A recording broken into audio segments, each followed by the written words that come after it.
алайкум бинандагони гиромӣ, барномаи итилоотии хабарро бо пешниҳоди муҳимтарин рӯйдодҳои рӯз аз телевизиони Баҳористон манзуратон мегардонем. Дар студия Шукронаи Асрор, нахуст сархати барнома. идомаи баргузории бозиҳои 16-уми делфии ҷавонони кишварҳои узви иттиҳоди давлатҳои мустақил дар шаҳри Душанбе. таҷлили ҷашни меҳргон дар пойтахти кишвар. роҳандозии чорабиниҳои маърифативу фарҳангӣ ва варзишӣ дар ноҳияи ҳамадонӣ. шарҳи хабарҳо. имрӯзҳо дар пойтахти азизамо шаҳри Душанбе бозиҳои 16-уми делфии ҷавонони кишварҳои узви иттиҳоди давлатҳои мустақил идома дорад. ёдовар мешавем, ки бозиҳо бо ибтикори пешвои миллат президенти ҷумҳурии Тоҷикистон муҳтарам Эмомалӣ Раҳмон бори аввал аст, ки дар мамлакати мо гузаронида мешаванд. масъулони баргузории ин чорабинии байналмилалӣ Вазорати фарҳанги ҷумҳурии Тоҷикистон ва Кумитаи байналмилалии бозиҳои делфӣ мебошанд. тибқи қарори шӯрои сарони кишварҳои узви иттиҳоди давлатҳои мустақил аз 18 декабри соли 2020 имсол чорабинии мазкур ба соли ҳунарҳои мардумӣ ва мероси фарҳангӣ дар иттиҳоди давлатҳои мустақил ва 20-солагии бозиҳои делфии ҷавонони давлатҳои аъзои иттиҳоди давлатҳои мустақил бахшида мешавад. инак вақти манзур намудани ҳунару истеъдоди иштирокчиёни бозиҳои делфӣ фаро расид. иштирокчиёни ин ҳамоиши мазкур метавонанд дар ин ҳамоиш аз ҳунару маҳорати якдигар огоҳ гардида, дар ин замина аз таъриху фарҳанги миллати тоҷик низ огоҳ гарданд. бояд гуфт, ки ҳамоиши мазкур аз рӯи 10 номинатсия баргузор мегардад. айни ҳол мо гурӯҳи эҷодӣ дар консерваторияи миллии Тоҷикистон ба номи Талабхоҷа Сатторов қарор дорем ва омодаем то бинандагони азиз шуморо аз ҷараёни ин ҳамоиш огоҳ намоем. дар консерваторияи миллии Тоҷикистон ба номи Талабхоҷа Сатторов иштирокчиёни бозиҳои 16-уми делфии ҷавонони узви иттиҳоди давлатҳои мустақил ҳунару маҳорати худро дар номинатсияи фортепиано назди ҳайати ҳакамон нишон доданд. бояд гуфт, ки дар ин номинатсия 11 нафар ширкат намуданд, ки аз ин шумора 5 нафар ҷавонон ва 6 нафари дигар наврасон ҳунару маҳорати худро нишон доданд. мавриди зикр аст, ки иштирокчиён дар номинатсияи мазкур аз кишварҳои Россия, Беларус, Қазоқистон, Узбекистон ва Тоҷикистон буданд.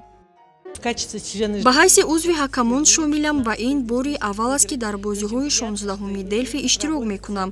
ман хеле хушҳолам, ки ин бозиҳо дар шаҳри Душанбе гузашта истодааст.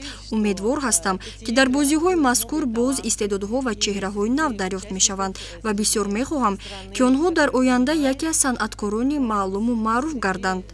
дар воқеъ ҳар як иштирокчӣ ҳамчун узви ҳайати расмӣ шарафи кишвари худро ҳимоя намуда, иқтидори фарҳангии мамлакати худ ва сатҳи муосири рушди ҳунарашро нишон медиҳад. бояд гуфт, ки то имрӯз 14 бозиҳои делфии ҷавонони кишварҳои узви иттиҳоди давлатҳои мустақил гузаронида шудаанд. танҳо дар даври хотимавии чорабиниҳо зиёда аз 10 000 нафар ҷавонписарон ва духтарони аз 10 то 25 сола аз тамоми кишварҳои иттиҳоди давлатҳои мустақил ширкат варзиданд. ёдовар мешавем, ки бозиҳои делфии имсола аз рӯи 10 номинат дар муассисаҳои гуногуни фарҳангии мамлакат доир мешаванд. ҳадаф аз баргузории бозиҳои делфӣ дарёфти ҷавонони соҳибистеъдод, ҳавасмандгардонии фаъолияти эҷодӣ, баланд бардоштани сатҳи зебоишиносӣ, маънавиёти наврасону ҷавонон ва тарғиби арзишҳои фарҳангӣ мебошад. хотиррасон мешавем, ки тибқи қарори шӯрои сарони давлатҳои узви иттиҳоди давлатҳои мустақил баҳри ҳамкорӣ дар соҳаи фарҳанг барои солҳои 2016-2020 ҳамасола бозиҳои делфии ҷавонони давлатҳои аъзои иттиҳоди давлатҳои мустақил гузаронида мешавад. фаъолияти Кумитаи байналмилалии бозиҳои делфӣ аз ҷониби 65 кишвари ҷаҳон аз ҷумла ҷумҳурии Тоҷикистон ҷонибдорӣ гардидааст. бинобар иттилои Вазорати фарҳанги ҷумҳурии Тоҷикистон ба ҳайати ҳакамон қариб 35 нафар ходимони шинохтаи санъату ҳунари иттиҳоди давлатҳои мустақил шомил мебошанд. аз ҷумҳурии Тоҷикистон 10 нафар фарҳангшиносон ва санъаткорони варзида дар ҳайати ҳакамон дар 10 номина иштирок мекунанд. дар театри давлатии академияи опера ва балети ба номи Садриддин Айнӣ номинатсияи рақси халқӣ доир шуд. Дар ин номинатсия 9 ансамбл аз Иттиҳоди давлатҳои мустақил иштирок намуда миёни ҳам сабқат карданд. Дар рӯзи аввали баргузории чорабинии мазкур Ҷумҳурии Тоҷикистонро дар бозиҳои 16-уми Делфии ҷавонони кишварҳои узви Иттиҳоди давлатҳои мустақил дар номинатсияи рақси халқӣ ансамбли Маликаи назди коллеҷи хореография ба номи Малика Собирова намояндагӣ кард.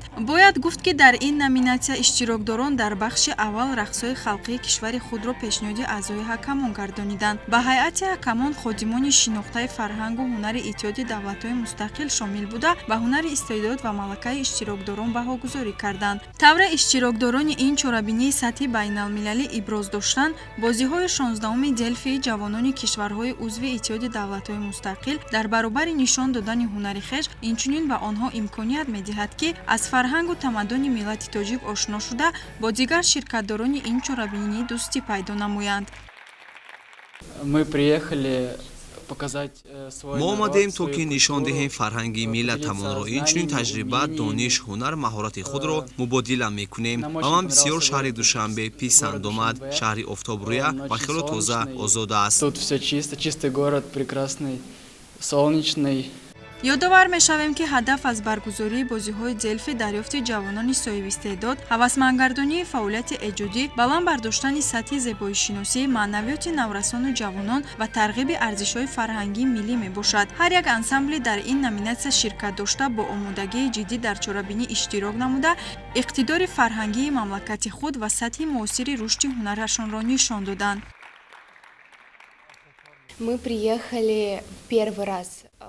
мо бори аввал ба бозиҳои 16-уми Делфии ҷавонони кишварҳои Иттиҳоди давлатҳои мустақил омадем. Мо хеле ҷиддӣ омодагӣ дидаем. Рақобати хеле пурқувват мебошад, аммо бо дигар иштирокчиён хело дӯстона муошират намуда якдигарро дастгирӣ намуда истодаем, ки ин бисёр хуб аст. Ин чорабинӣ барои мубодилаи таҷрибаи якдигар хеле нақш мебозад. Все готовы делиться своими знаниями, умениями, и это очень радует.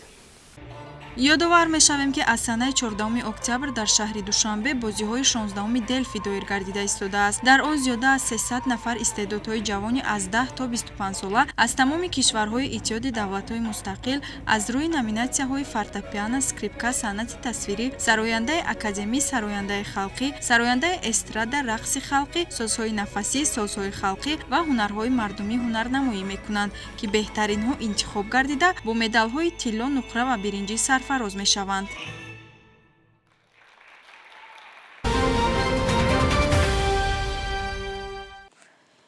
мувофиқи барномаи баргузории бозиҳои Делфи, номинаи санъати тасвирӣ дар Донишкадаи давлатии санъати тасвирӣ ва дизайни Тоҷикистон доир шуд, ки аз рафти он ҳамкоронамон гузориш омода карданд. бинандагони гиромӣ, чуноне ки маълум аст, макони баргузории бозиҳои 16-уми Делфии ҷавонони кишварҳои узви Иттиҳоди давлатҳои мустақил пойтахти азизамон шаҳри Душанбе интихоб гардидааст. Ба айни ҳол мо гурӯҳи эҷодӣ дар Донишкадаи санъати тасвирӣ ва дизайни Тоҷикистон қарор дорем, ки дар ин ҷо иштирокчиён аз рӯи ду номинатсия, яъне санъати тасвирӣ ва ҳунарҳои халқӣ бадеӣ иштирок менамоянд. мувофиқи барномаи бозиҳои Делфи, макони гузаронидани номинатсияи санъати тасвирӣ Донишкадаи давлатии санъати тасвирӣ ва дизайни Тоҷикистон интихоб гардид. Сараввал ҳайати ҳакамон ва иштирокчиён аз 5 давлат, аз ҷумла Россия, Беларус, Қазоқистон, Узбекистон, Тоҷикистон, аз санъати расомӣ ва ҳунарҳои мардумии Ҷумҳурии Тоҷикистон, ки дар толори Донишкада ба намоиш гузошта шуда буд, дида намуданд ва дар Донишкада барои довталабони ин намина шароити мусоид муҳайё карда шудааст. Пас аз суханронии масъули Донишкадаи давлатии санъати тасвирӣ ва дизайни Тоҷикистон ва муаррифии ҳайати ҳакамон озмун оғоз гардид. Дар номинатсияи санъати тасвирӣ иштирокчиёни аз 14 то 17 сола ва аз 18 то 21 сола ширкат меварзанд. Аз ҷумла аз Россия 3 нафар, аз Беларусия 1 нафар, аз Қазоқистон 3 нафар, Узбекистон 8 нафар ва инчунин аз Тоҷикистон 20 нафар ҳунари расомии хешро манзури узви ҳакамон менамоянд. Меня зовут Эмирис Макашева, я из города Астаны, с Казахстана.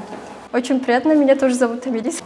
Так как вы уже участвуете в номинации «Изобразительное искусство», вы уже определились с темой, какую тематику вы должны предоставить?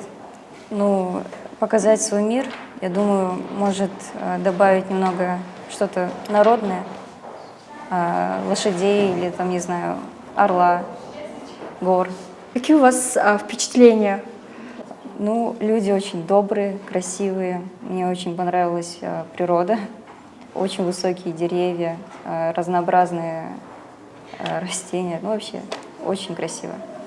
дар номинатсияи ҳунарҳои бадеӣ нафарони аз 15 то 18 сола ва аз 19 то 24 сола иштирок карда қобилияти худро аз рӯи ҳунарҳои бадеӣ, нақошии миллӣ, нақошии бадеӣ дар матоъ, коркарди бадеии филис, коркарди бадеии чӯб, моделсозии либос нишон медиҳанд. дар номинатсияи мазкур аз давлатҳои Россия 1 нафар, аз Беларусия 1 нафар, Қазоқистон 1 нафар ва Тоҷикистон 18 нафар иштирок мекунанд. Меня зовут Мурашко Гордей. Я из Москвы. Я учусь в ГИКе. Это Всероссийский государственный институт кинематографа. Вот как уже один день вы прилетели в наш солнечный город Душанбе. Какие у вас впечатления? Что вы представляли, что вы увидели? Оправдали ли ваши эти ожидания? Я вообще не думал, что будет все именно так, потому что я даже когда ехал в автобусе, мне очень понравилось, все совсем по-другому, все красиво, мне понравилась очень архитектура, люди совсем другие, вообще все другое, я приехал в другой мир, мне очень нравится. Вам очень понравилось? Очень да? понравилось. Так как вы участвуете в номинации «Изобразительное искусство», какая у вас тема? Что вы должны нарисовать? У меня тема «Мир, в котором я живу». Я сейчас думаю, я делаю разработки. Идей очень много, надо выбрать лучшую. Но я хочу сделать мир, в котором я живу на данный момент. Это в основном работа, практики. Я очень много езжу на разные пленеры, я постоянно рисую. Хочу нарисовать какой-то пленерный пейзаж с людьми, с которыми я часто езжу, рисую, с такими же художниками, как я. боиси қайд аст ки гузаронидани чунин чорабиниҳо ба иштирокчони узви иттиҳоди давлатҳои мустақил имкон медиҳад то дар баробари ошноӣ пайдо кардан бо урфу одат, расму оин, инчунин риштаи дӯстиву рафоқати наврасону ҷавонони гуногунзабонро низ тақвият бахшад. ёдовар мешавем ки наминаи мазкур таи 2 рӯз идома меёбад.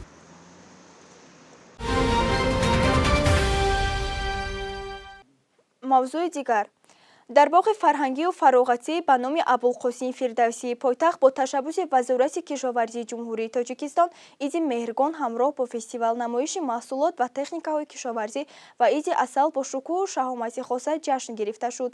Идомаи матлаб дар сюжети навбатӣ.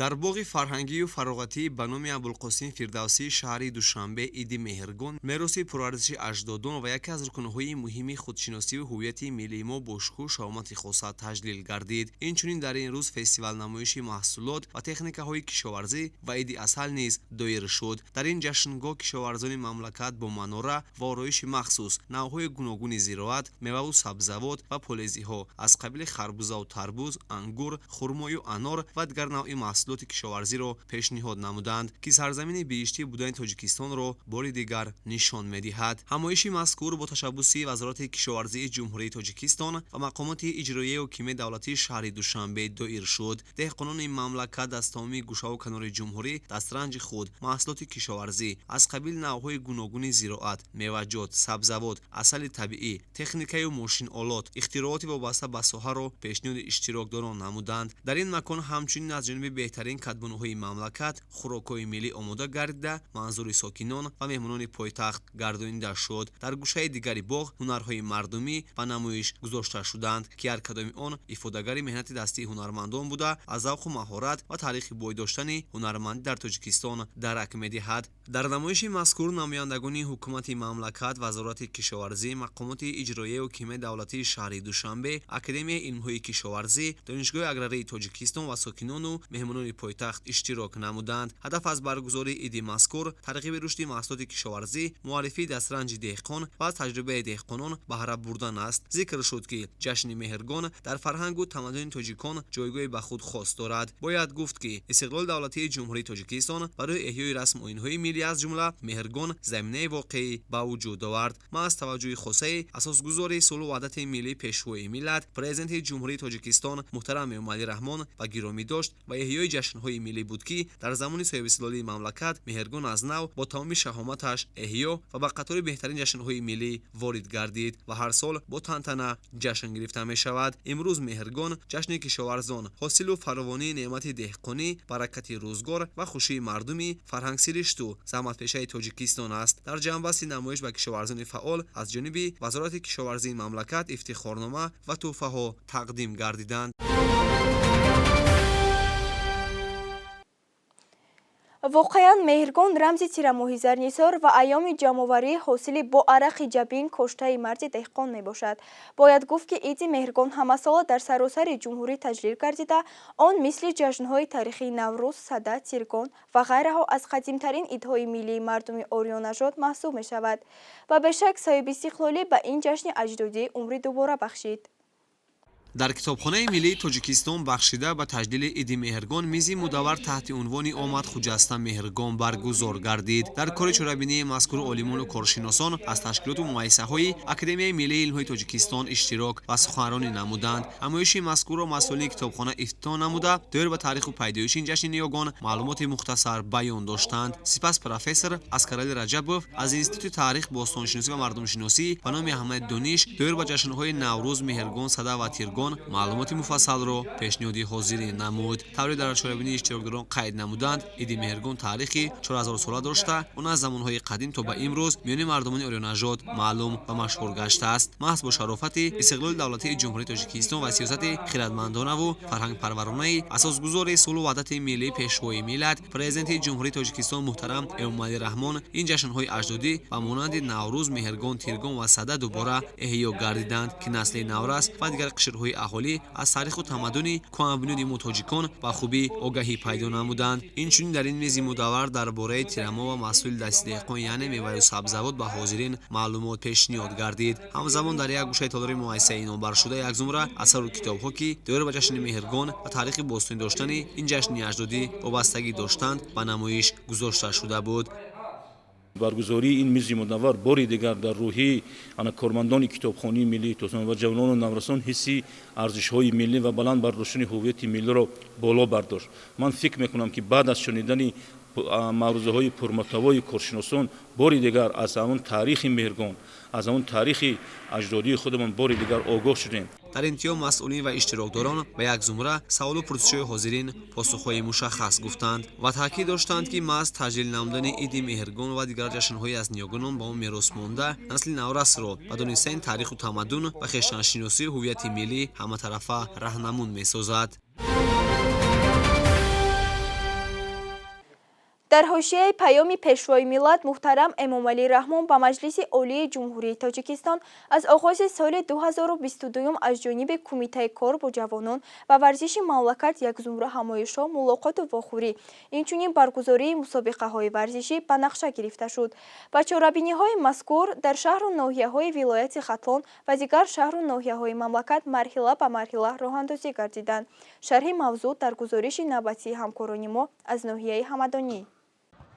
در اساس نقشه چاره‌بینی‌های تصدیق نموده کمیته کار با جوانان و ورزش نزد حکومت جمهوری تاجیکستان از آغاز سال در ناحیه میر سید علی حمدانی سلسله چاره‌بینی‌های سیاسی و فرهنگی و صحبت و واخوری‌های سودمند با نورسان و جوانان و والدین آنها راه‌اندازی گردیده ایستاده است با مقصد باز هم آگاهی پیدا نمودن جوانان از تاریخ و فرهنگ نیاگان با تشبث بخش کار با جوانان و ورزش ناحیه با اشتراک این قشر آینده‌ساز جامعه تماشای دست جوانای اصولخانه ناحیوی به نام میر سید علی حمدانی تشکیل کرده شد که ماموران و کارمندان اوید به تاریخ رنگارنگ مردم تاجیک نقل نموده مخصوصا تاریخ بوی و غنی ناحیه همدانی را به جوانان باری دیگر معرفی نمودند. گفتم به مورد است که تشکیل چنین چاره‌بینی‌ها با اشتراک وسیع جوانان هر هفته برگزار شده به این وسیله نورسان و جوانان از تاریخ و آیین نیاگان آگاهی پیدا می‌کنند. قابل قید است که بعد تعمیر و از نوسازی باغ فرهنگی فراغتی ناحیه و تشکیل گوشه‌های علاهیده در این موضع امکانیت برگزاری عکسیه و چاره‌بینی‌های گوناگون فراهم گردیده است که در یک گوشه باغ هفته 2 مرتبه تحت عنوان محفل کتابخوانی با اشتراک نورسان و جوانان جمعیت‌ها برگزار کرده می‌شود. مقصد از برگزاری این قبیل چاره‌بینی‌ها این پیش از همه جلب جوانان به کتابداری و کتابخوانی و به این وسیله زیاد نمودن صف اشتراکچیان آزمون المپیادها عنوان کرده می‌شود. ما خوانندگان چنانه که شما می‌بینید در اینجا کتاب‌های ادیبان کلاسیک و فارسی تاجیک را مطالعه کرده ایستادیم و همان کتاب‌هایی که ما در اینجا مطالعه کرده ایستادیم با یکدیگر نقل کرده از نقش‌های سیمایی اساسی آن با خبر می‌باشیم و ما به دیگران توصیه می‌دهیم که بسیارتر کتاب خوانند و دانش و ملکه مهارت خود را صیقل دهند. توسط مسابقه‌های دهه به دهه امکان فراهم آمد تا از دوردست‌ترین دهه‌های و محله‌های کشور چهره‌های نوی ورزشی دریافت گردیده و این وسیله رشد تربیت جسمانی نیز تامین کرده شود. طبق نقشه تهیه گردیده با اصول دهه به دهه مسابقه‌های ورزشی از قبیل والیبال و تنیس روی میز میان کارمندان تشکیلات و اداره‌های دولتی، ششکه و شاهمات و فوتبال خرد میان دسته‌های دهات ناحیه راه‌اندازی گردیده ایستادند که بعد جنبست دور ناحیوی غالبان به دور منطقوی راه می‌یابند. برگزاری این قبیل چهاربینی‌ها بعد فراهم گردیدن شرایط ضروری و بنیادی تالار و میدانچه‌های ورزشی در هر یک جماعت و دهات ناحیه امکان پذیر گردیده است. تا دوران صاحب استقلالی کشور در حدود ناحیه شماره میدانچه‌های ورزشی قریب که به 90 عدد می‌رسید و شکرانه از دوران صاحب استقلالی و سیاست خیرتمندانه و ورزش پرورانه پیشوای معظم ملت در دوام 30 سال صاحب استقلالی دولت جمهوری تاجیکستان این تعداد قریب که بر 200 عدد رسیده است. در ناحیه فدراسیاهای ششکه و شاهمات، گامبول و یا خود توپ دستی، چاوگان بازی و این چنین تکواندو و تیف فعالیت می‌نمایند. نمودهایی که ما نامبر کردیم نمودهای المپی، غیر المپی و این چنین ملی میباشند. در مجموع گفتم به مورد است که مکانیزم نوی کاری کمیته کار با جوانان و ورزشی نزد حکومت جمهوری تاجیکستان از قبیل راه‌اندازی مسابقه‌های ورزشی برای هرچه بیشتر جلب نمودن ساکنان به ورزش و طرز حیاتی سالم نتیجه‌های ثمره بخش داده ایستاده است. با ابتدای مربیان مؤسسه دولتی مکتب ورزشی ناحیه که حکمی و نظارت مسابقه‌ها را بر دوش دارند تا آخرین موسم قسمتی از مسابقه‌های ورزشی دهه به دهه به انجام رسیده. غالبان و بهترین ورزشکاران به دور منطقوی و ولایتی سفربر کرده می‌شوند.